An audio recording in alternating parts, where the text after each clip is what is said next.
sorry, on the day that this student wrote about social media, it was a lesson specifically about social media and like the fears of not getting enough likes on your social media and what that feels like. The next one, someone wrote about fear and how fear can limit you.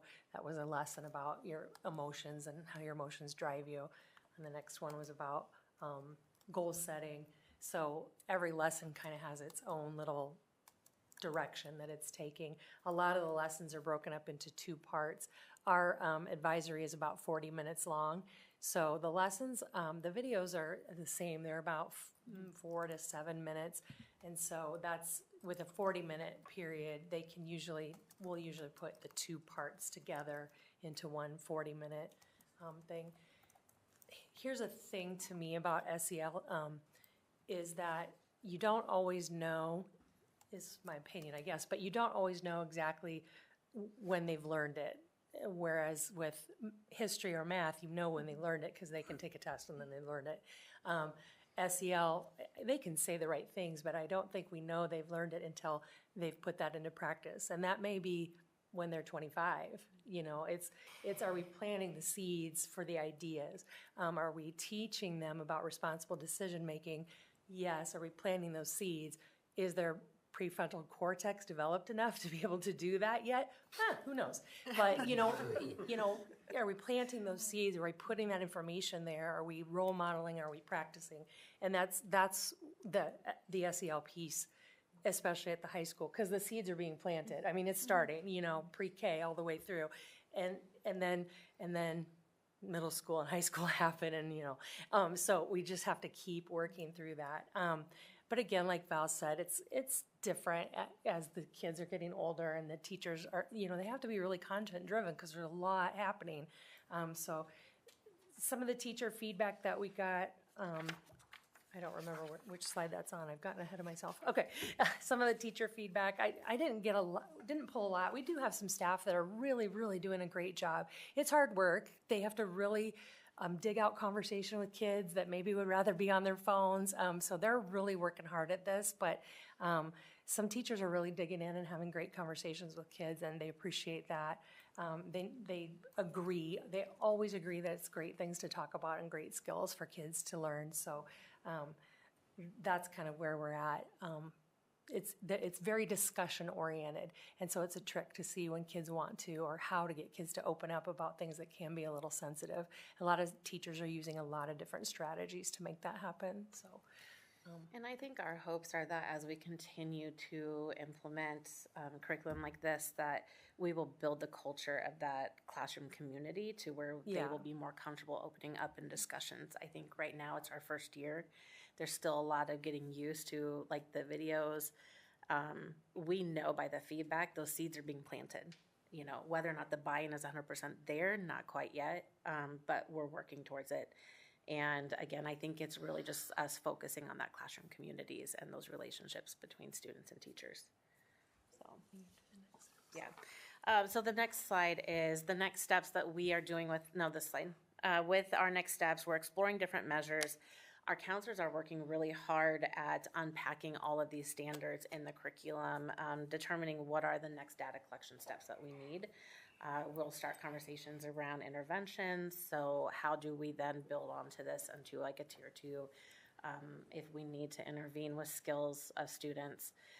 We also, next steps would be trainings, creating assessment tools, additional counselor impact training, which I'll talk about the counselor impact in a minute.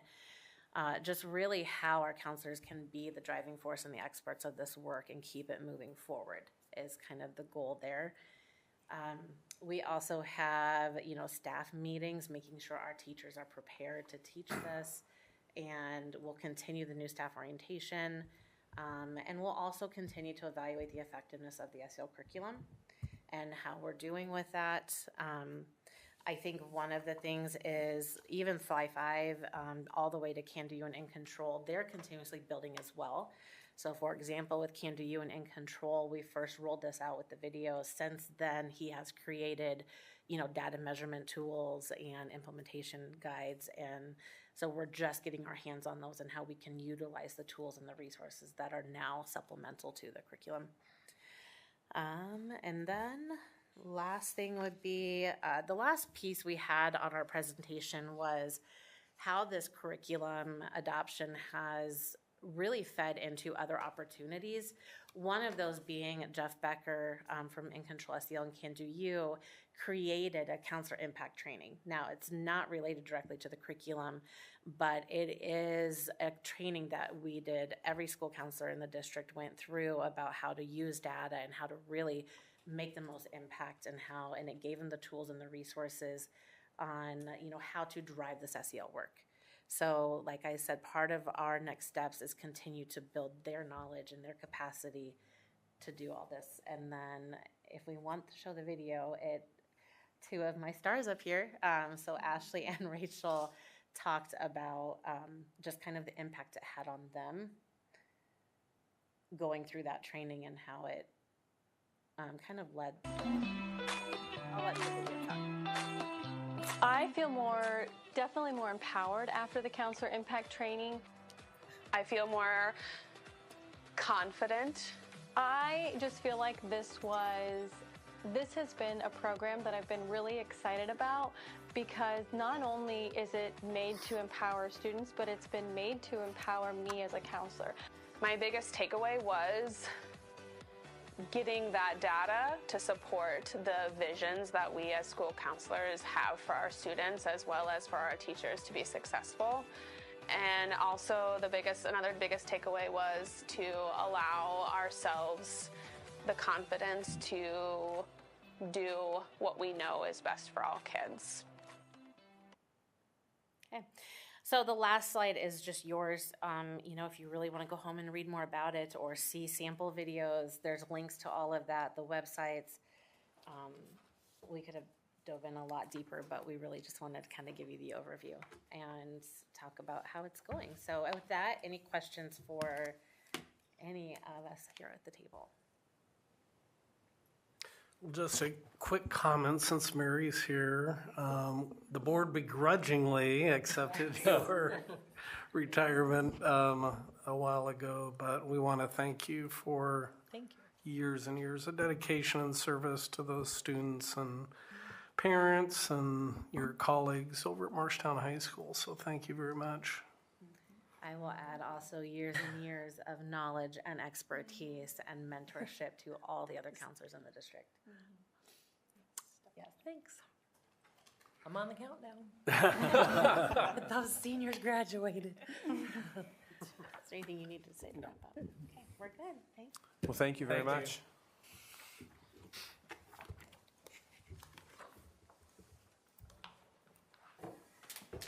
You girls ready?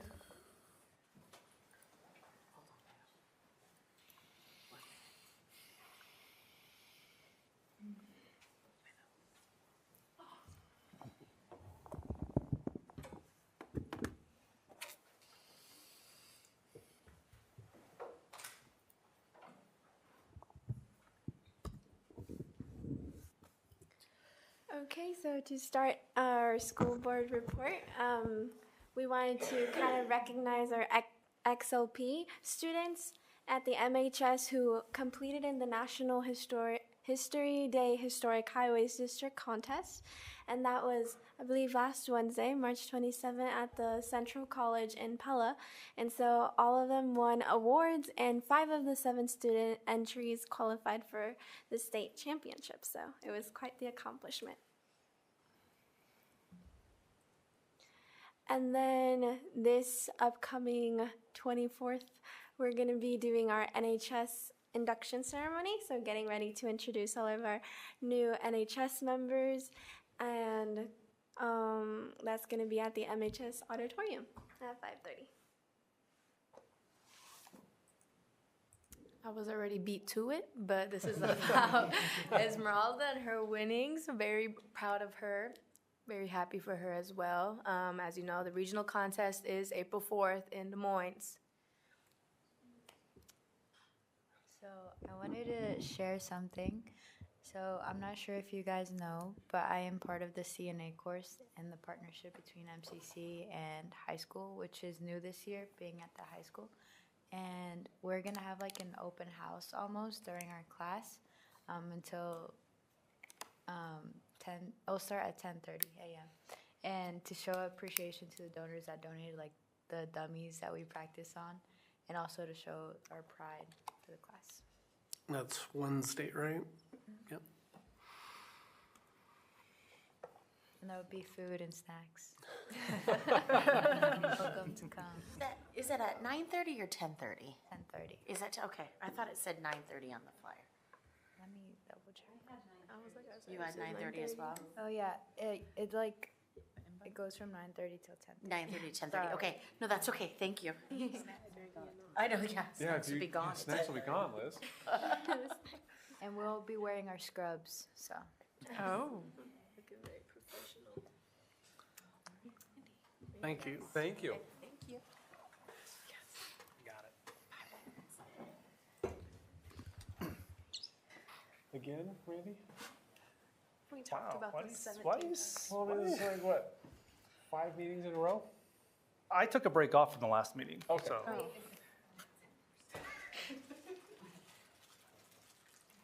Five minutes, Amy, that's all I need. So. Okay, time them. All right, here we go. You want to get my presentation up for me? Nope, other document. There we go. All right. Yes, I am back again to discuss the certified budget. Good news is the majority of what I have tonight is really a review, so we can fly through this fairly quickly. So next slide there, Amy.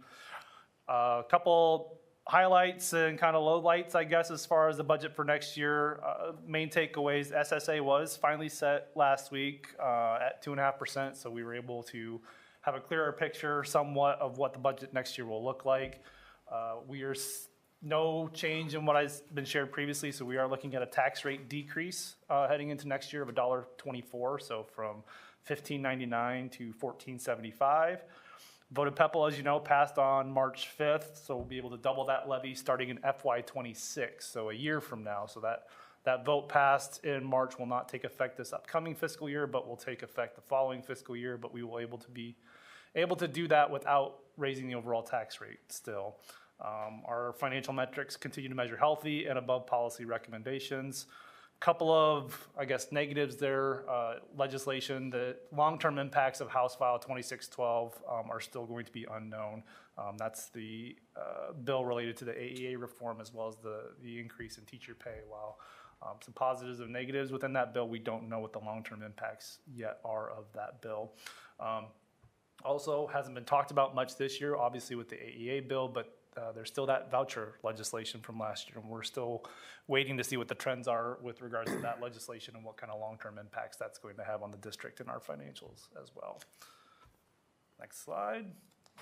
Again, repeat just what is this process? It is a statutory process and timeline for establishing and certifying our tax rate for the upcoming year, as well as publishing the estimated consolidated expenditures for the various district funds, and the general fund is only one component of that.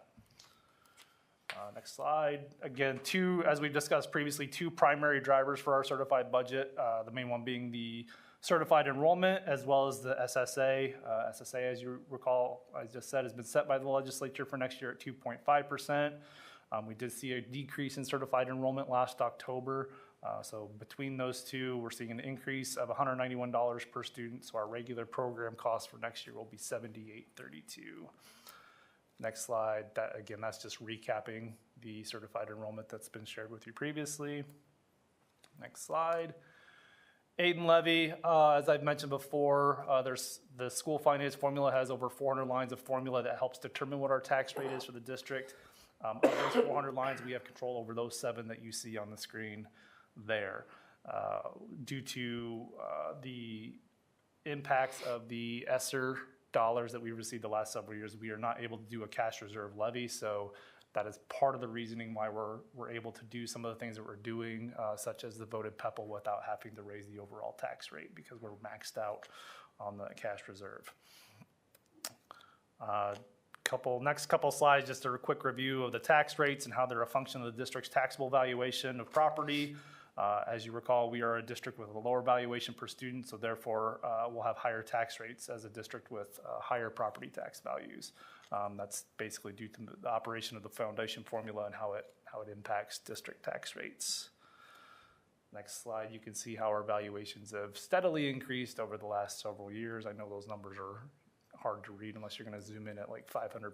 But slide after that, this is the one that I think is kind of the most telling. Again, seeing that taxable valuation per student, the state maximum is 1.5 million. Marshalltown's at 219,000. We are the 6th lowest district out of 327 in the state. The highest being Okoboji and the lowest being Atumwa. Next slide. Here is just a nice quick breakdown of what our tax rate for next year is going to look like. This is broken down by fund, so you can see how much of the tax rate is being generated through each fund and how much of that is formula generated versus what's board approved versus what's voter approved. So out of our total overall tax rate, 53.93% is actually generated by the school foundation formula. And then the next slide just shows the percentages. Same information, just a percentage instead of the dollar tax rate. Next slide, you've seen this before. This is just a breakdown, as it's important to remember the school district is not the only taxing authority in the area. There's also the city, the college, the state, the county assessor, the county ag extension. Those numbers you see on the screen. So again, we're looking at a decrease to $14.75. Overall tax rate for a citizen of Marshalltown looks to be $39.47 for next year. So our tax levy is 37.4% of that total rate, which is still the second highest, just behind the city. There's a couple items highlighted in a light yellow there. That's from the state, the assessor, and the ag extension. As of today, when I was looking at information, I didn't see those rates published for next year yet, so I don't know what those are. But looking historically, those don't tend to change very much and have very little impact on the overall tax rate. The next slide, this is what is being proposed to be published for our normal certified hearing that we'll have on April 15th. Again, those items that are highlighted, that's what's being looked at. So typically when you see the audit each year, there'll occasionally might be a comment in there if there's a over expenditure in one of these areas. It's comparing this published budget to our final year-end financials. We do try to keep track of that during the year, and we'll amend the budget as necessary. And when we do those budget amendments, it's not an increase or an impact on the tax rate. It's just basically updating our estimated figures that were made a year and a half prior. And then the next slide is just kind of a more detailed breakdown of our various funds versus our re-estimated for what we're looking at ending this current fiscal year and then what we're projecting for next year. Overall, looking healthy. There are a couple funds, particularly activity fund and nutrition fund, where we're looking at a slight decrease, but we're gonna keep an eye on that, particularly on the nutrition fund as we're coming out of the pandemic, how that's going to impact long term. But we'll keep an eye on that and make adjustments as necessary. And then the next slide is just one that just gives a nice quick recap of what all of our funds are. So those ones highlighted in yellow are the ones that generate property tax revenue. You can see what is allowable revenues under each fund and what's allowable expenditures. Sometimes you'll hear the analogy, particularly like in smaller districts that are going through budget struggles, of how can you afford to build a building but yet cut positions. It's because those are coming out of different buckets, as most of you are all aware of. And then the last slide there, just a quick recap of the other funds that we have. We do spend a lot of our time typically talking about the general fund, which is our main operating fund, which is what we utilize to pay all of our staff salaries and benefits. We've spent a lot of talk here the last several months talking about PEPL and SAVE and how those dollars work for a lot of our facility type needs. These are other funds that we have that are more of a self-sustaining type funds and what they're used for. So I think I went just slightly over 5 minutes, but that's a quick recap of where we're at. So outside of any questions or comments that you have for me, the item that I'm asking the board tonight is to set the public hearing for our normal certified budget adoption for April 15th. Are there questions for Randy?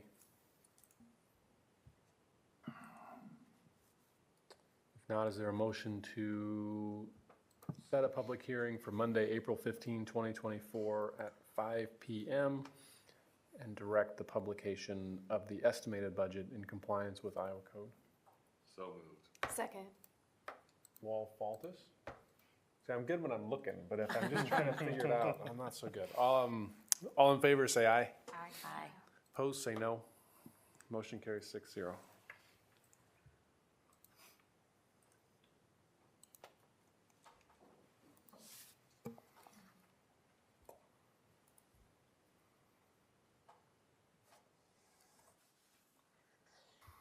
Hello. I and my team try to ensure that pretty much every piece of technology in the districts has a replacement cycle so that it fits within an allotted budget. So every year about this time I come up and I ask if we can get some replacement Chromebooks for, we do it for 3 specific grades usually. We do it for 9th, 5th, and 2nd. This year, it is the year to replace touchscreen Chromebooks for kindergarten, and we're adding some preschool devices as well, since some of those kiddos are going a full day before they would share them because they do a half day, and then the next group would get to use those devices. So we'll need to add a couple hundred to this replacement cycle to ensure that every kid from pre-K to 12 is 1-to-1. So that's what I'm asking here. We always have to get a Google license with each device. And then for certain groups, especially the ones that are taking them home, 5th and 9th grade will get a case as well. And then there are some new carts, and those are for the preschool kiddos. Questions? Can the kindergartners get some other computer that's 3-4 years old? Do they need the technology the 9th graders have? By the time that we have computers left over, they're senior computers and they're going on 5 years. The preschool have certain curriculum that need touchscreens, and the senior computers that would be there, our only extra ones, are not touchscreen. So we can't really recycle those down. So we do our best to ensure that every decent device we gets sold at the end of that year so that we can recoup money that way to go toward some of the devices for the younger kiddos.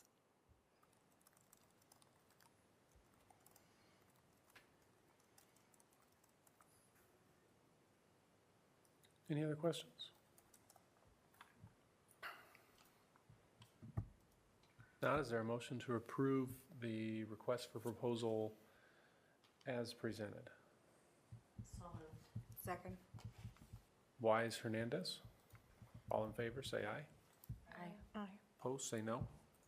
Motion carries 6-0.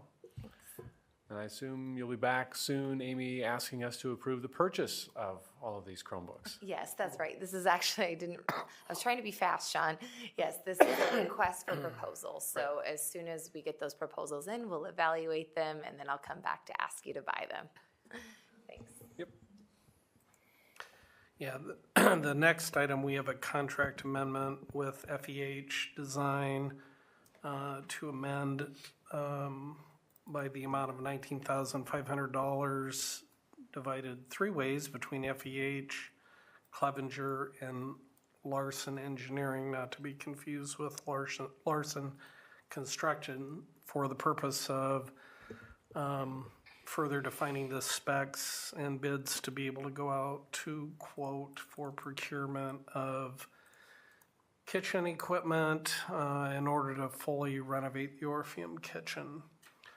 This will be an asset for the Orpheum for internal use, for example, with the eventual reopening of the coffee shop, but also we anticipate there's a need within the community to have a facility like that to lease at a reasonable cost as well. It used to be a warming kitchen historically, and this would be more of an actual small production kitchen when it's all said and done.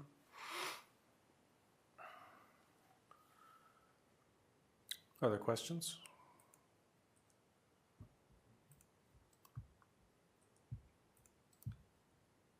This is just the design. Yes, yeah, and then eventually would lead to putting out to quote the equipment. And they're projecting the cost to be somewhere between 175,000 and 200,000. Okay. Any other questions? If not, is there a motion to approve Marshalltown High School Career and Technical Education Project Contract Amendment 5 as presented? So move. Second. That was nice. Faltus, Wise. All in favor, say aye. Aye. Opposed, say no. Motion carries 6-0. For first reading policies, you may recall that we neglected to bring back two policies that needed to be deleted from 2 meetings ago. So 804.05, stock epinephrine auto injector supply, and 804.09, stock Narcan supply. Recommend the board approve the deletion of these policies and waive the second reading. Is there a motion to delete 804.05 and 804.09? So moved. Second. Wall, Stanley. All in favor, say aye. Aye. Opposed, say no. Motion carries 6-0. Okay, well, I have the rest of the board policies. So there's the first one, 709, about the insurance program. There looks like we are updating the deductible amount, basically saying that we are not generally going to be purchasing insurance to cover exposures. We were saying below $1,000 and now we're saying below $5,000. So that's a change. That one will, this is just the first reading to amend. It'll come back. That'll come back. Then there's one more that will come back a little bit later. So the rest of these are, really don't have any changes. The purpose and scope of our child nutrition programs, no changes, so we're gonna mark that as reviewed. 710.2 for your reduced price meals eligibility, that's the same, no changes. 710.3 competitive foods, also no changes. And 710.4 for meal charges also has no changes, and we can mark it as reviewed. However, the 710.4-R1, this is about